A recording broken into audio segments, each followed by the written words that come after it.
এমন একটি যদি ওপেন অর্ডার থাকে, তাহলে আইন শৃঙ্খলা রক্ষাকারী বাহিনী কোনো ব্যক্তির বিরুদ্ধে যদি গুরুতর কোনো অপরাধেরও যদি কোনো তথ্য পায়, তাহলে তাকে গ্রেপ্তার করতে পারবেন না, তাকে আইনে সোপর্দ করতে পারবেন না।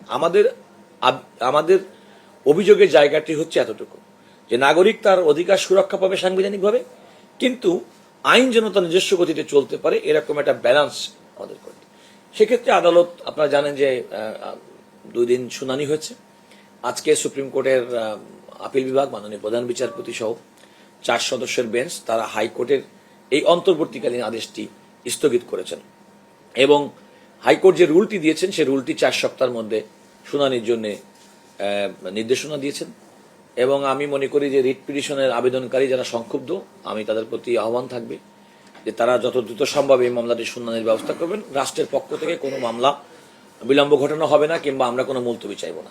দেখুন, আসলে বিচারপতি নিয়োগটা বিষয়টা তো আমার অধিক্ষেত্রের বাইরে। এটা সম্পূর্ণভাবে বিচারপতি নিয়োগটা মহামান্য রাষ্ট্রপতির উপর নির্ভর করে। তবে একথা সত্যি যে আমাদের সুপ্রিম কোর্টের আপিল বিভাগে বিচারকের সংকট, বিচারকের সংখ্যা, বিচারপতিগণ তারা রিটায়ারমেন্টে যাওয়াতে, অবসরে যাওয়াতে 4 জন বিচারপতি এখন আছেন। আর আপনি যে কথাটি বললেন যে আমাদের এখানে কিন্তু আরো অনেক বেশি বিচারপতিও ছিল। এত বিশাল সংখ্যক বিচারপতি একটা মামলা জট কমানোর ক্ষেত্রে একমাত্র কারণ না। কারণ আমাদেরকে মামলার জট যদি বিবেচনা করেন, তাহলে আমাদের আনুষঙ্গিক আরো অনেক বিষয় আছে যেগুলো আমাদেরকে অ্যাড্রেস করতে হবে। এবং বিকল্প বিরোধ নিষ্পত্তি, সেটা একটা করা যেতে পারে। এবং বিচারিক যে দীর্ঘসূত্রিতা, সেটা একটা অনেক সময় কারণ। আর একটা হচ্ছে আমাদের টোটাল সিস্টেমের মধ্যে কিছু বিষয় আছে যেগুলো আমাদেরকে অ্যাড্রেস করতে হবে যদি প্রকৃতপক্ষে আমরা চাই যে বিচারিক দীর্ঘসূত্রিতা দূর হোক এবং দ্রুততম সময়ের মধ্যে মানুষের বিচার প্রাপ্তি সুনিশ্চিত হোক। সেটা করতে গিয়ে বিচারক সংকট আছে, একথা অবশ্যই আমি মানি। তবে আমার প্রত্যাশা থাকবে বাংলাদেশে যে কোনো ক্ষেত্রে, যে কোনো নিয়োগের ক্ষেত্রে একটু কোয়ালিটিফুল নিয়োগ দিতে হবে।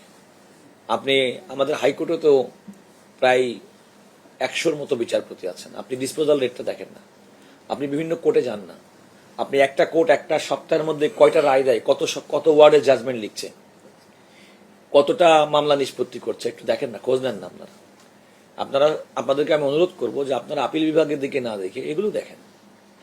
যে তাহলে আমাদের মূল সমস্যা হচ্ছে যে দীর্ঘদিন পর্যন্ত আমাদের যে নিয়োগ প্রক্রিয়ায়, বিচারিক নিয়োগ প্রক্রিয়া এবং যে বিবেচনায় নিয়োগ দেওয়া হয়েছে, তো তাদের তো এর থেকে বেশি ডেলিভারি তাদের কাছ থেকে তো হাইকোর্ট বিভাগ থেকে আমরা অন্তত আশা করতে পারছি না। না, বিহাইন্ড দ্য সিন না। আমি রাষ্ট্রের প্রধান আইন কর্মকর্তা হিসেবে, যেহেতু এটা সাংবিধানিক ইস্যু, রাষ্ট্রপতির পদত্যাগ করার পরে কোন প্রক্রিয়ায় স্পিকার সাহেব দায়িত্ব পালন করবেন, স্পিকার সাহেব যদি না থাকেন সেক্ষেত্রে স্পিকার হিসেবে ডেপুটি স্পিকার দায়িত্ব পালন করবেন, কিছু সাংবিধানিক আইনি প্রশ্নের তাৎক্ষণিক জবাব দেওয়ার জন্য আপনি বলতে পারেন যে রাষ্ট্রের প্রধান আইন কর্মকর্তা হিসেবে রাষ্ট্রের কল্যাণে আমি নিজেকে নিয়োজিত রেখেছিলাম।